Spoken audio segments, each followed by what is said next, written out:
Hello guys, today we will cover KERAS with CNN. Uh, in this video, I am basically focusing upon simplifying CNN model and would introduce you to simplified implementation of CNN with KERAS. Let's gear up. So first of all, it will throw up a lot of warnings, so I would like to close the warnings and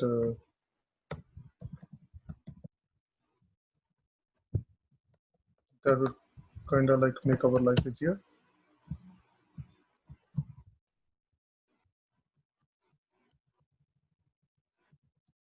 Yep. Yeah, from here we'll start with KERAS and we'll start with CNN.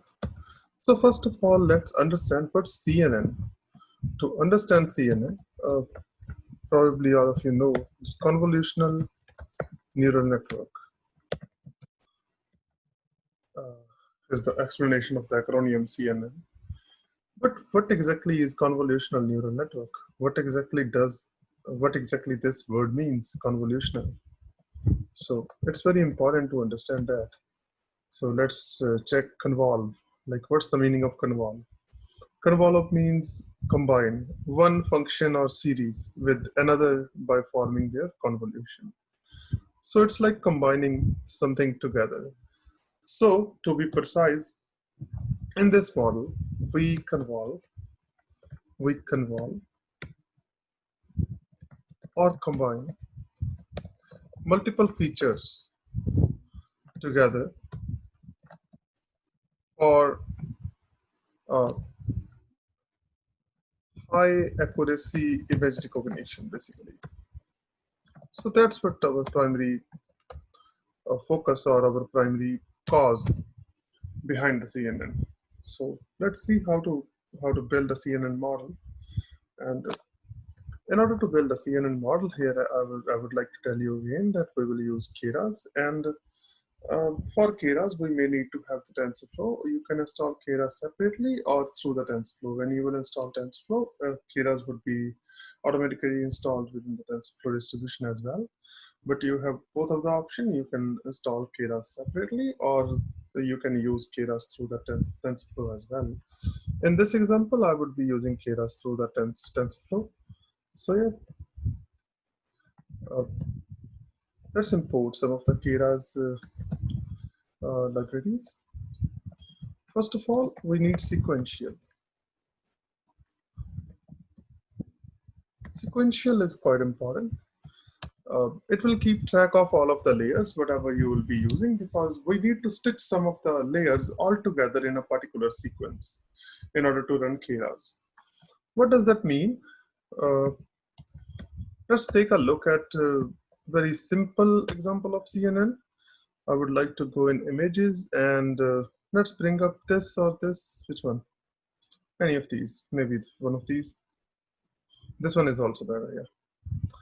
So if you will bring up this image, oh, I don't want to open that.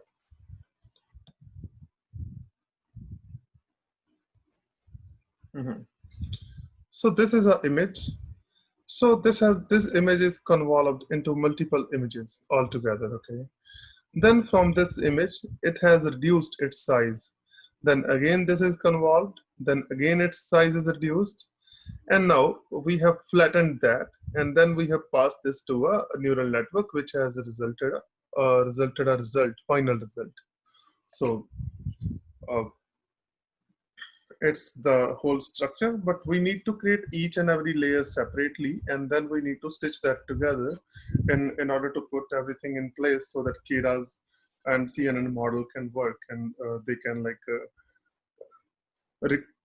recognize the images, and it can produce some of the results on the basis of the images. So let's do work here.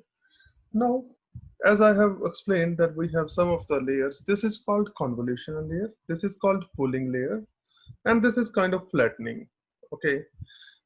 Actually, flattening is not clearly displayed in this particular example, but I will explain what is flattening actually.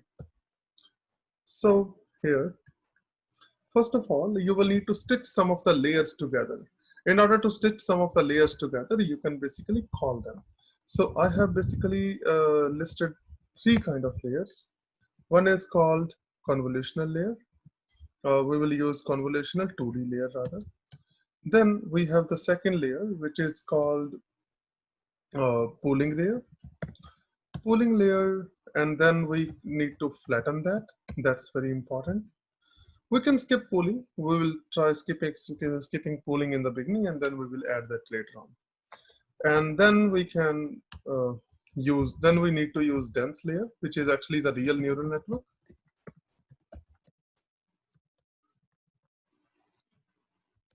Yeah, so here, now we will start with calling all of the libraries for these layers, each and every layer separately.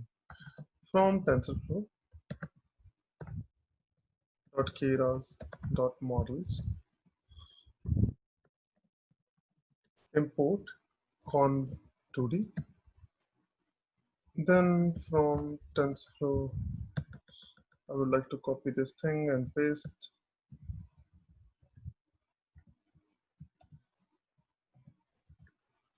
And then import max pooling. Like in the pooling, you are having multiple options. You can do max pooling, you can do average pooling, you can do different sort of poolings. Like you need to select a value out of the whole block basically. So from that block or from that window, you need to apply some of the summary functions. So the summary functions which can be applied out there can be average, can be max, or can be some as well. So you can have average pooling, you can have some pooling, you can have max pooling, but in this case I'm taking up max pooling. Max pooling works best in some of the cases. So in this case I'm making use of it. So then we need to add the flatten to flatten the array once it's pooled or once it's convolved. And after that, you need to have the dense layer. And then I think that's all. We can start with that. Con2d, okay. Oh, sorry. I'm using something wrong. Not model, it's layers.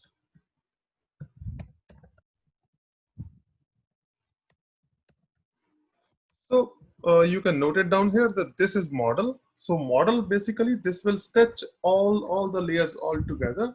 So these are the layers for this particular model, which is a sequential model. So we will gonna like make a model, create a model, and then we will stitch all the layers within that particular model. Okay. So let's create a model. Model, sequential model in this case. And how to create a model?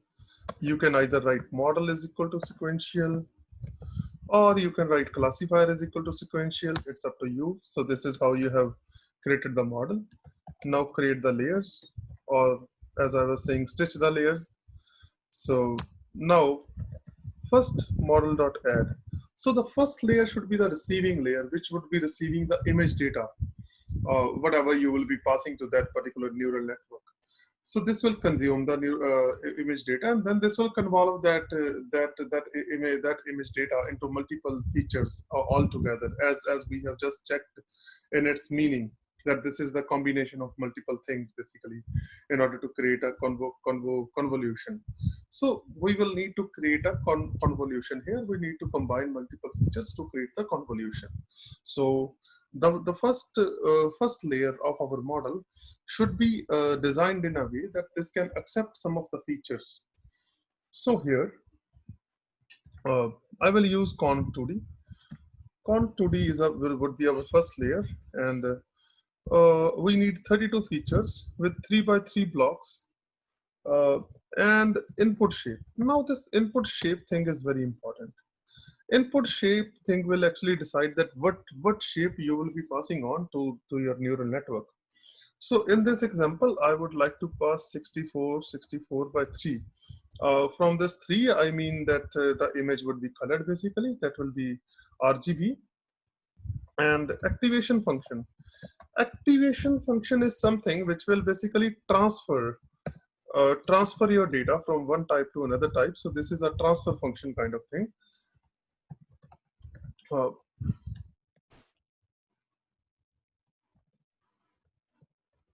transfer function. And this will basically remove all of the zeros.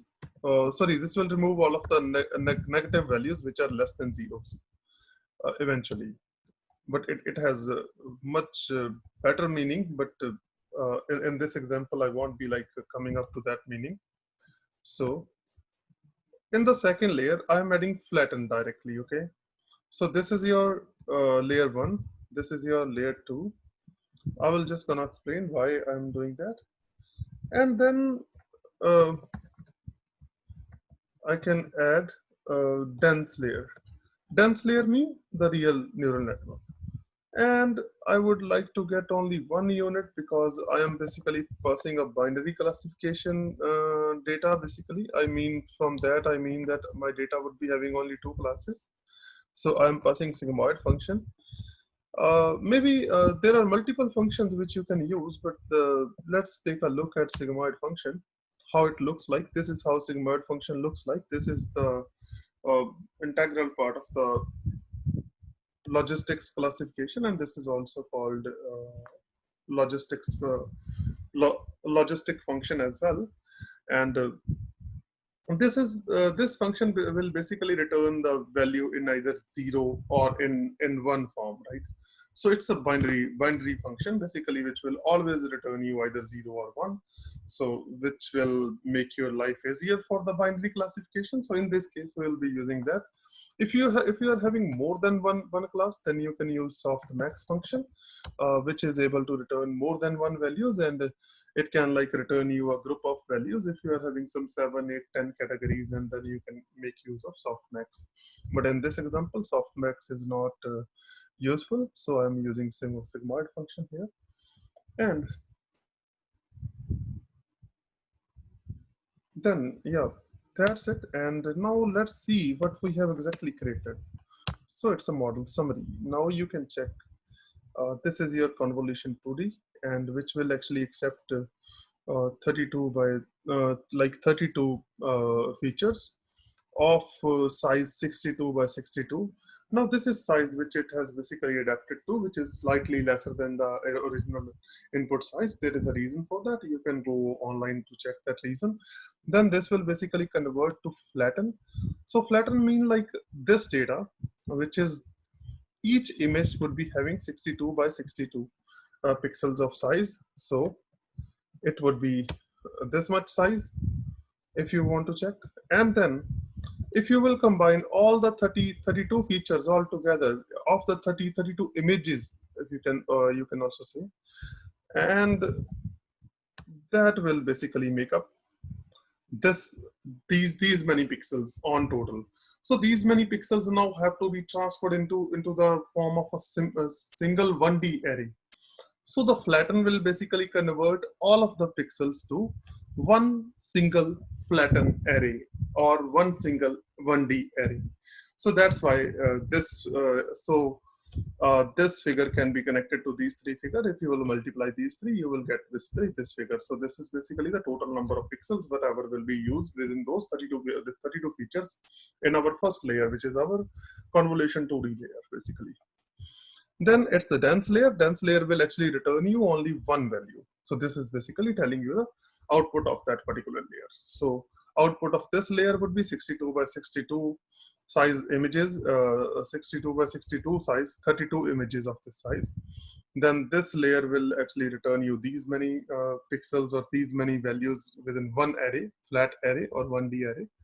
And this layer will return you only one value. Either it can be 0 or it can be 1. And going next.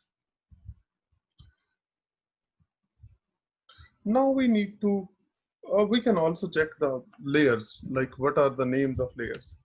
So in order to check the layer names, I think we can